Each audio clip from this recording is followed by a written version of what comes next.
అంటే ఎటువైపు ఒకవేళ ఇప్పుడు ఎలక్షన్స్ పెడితే ఎటువైపు మొగ్గు చూపుతారు? ఎంపీటీసీ, జెడ్పీటీసీ అంటే ఏ పార్టీ వచ్చే అవకాశాలు ఉన్నాయంట? నెంబర్ 1 పొజిషన్ ఏందంటే, ఇప్పుడు కీడెంచి మేలెంచి కీడెరు. ఆ!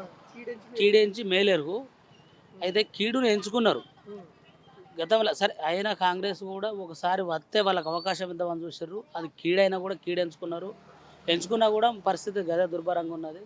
రేపు గనక రిజల్ట్‌గా ఎలక్షన్‌లలో నిలబడితే మాత్రం ప్రతి వ్యక్తి ఏదున్నా ప్రజలల్లో ఉన్న విమర్శ ఏంది, ప్రతి వ్యక్తి కూడా రైతు కుటుంబం నుంచి వచ్చిన వ్యక్తులే ఉన్నారు ఇయాల. హ్మ్. ప్రొఫెషనల్ ఒక ఐఏఎస్ కలెక్టర్ గానీ, సీపీ గానీ ఎవరు గానీ రైతు కుటుంబాల నుంచి వచ్చిన వ్యక్తులే ఉన్నారు కాబట్టి వాళ్ళకు గూడా ఇప్పుడు వాళ్ళ కుటుంబం నుంచి వాళ్ళొక్కరు జాబర్ కావచ్చు. హ్మ్. ఆయనకు లింక్ ఉన్న ఫ్యామిలీలో ఒక 100, 110 ఉంటది. హ్మ్. అంతా రైతు వ్యవస్థ రైతు వారిగా వచ్చిన వాళ్ళే కాబట్టి కాంగ్రెస్ వైపు మొగ్గు చూపుడు చాలా తక్కువ ఉన్నది.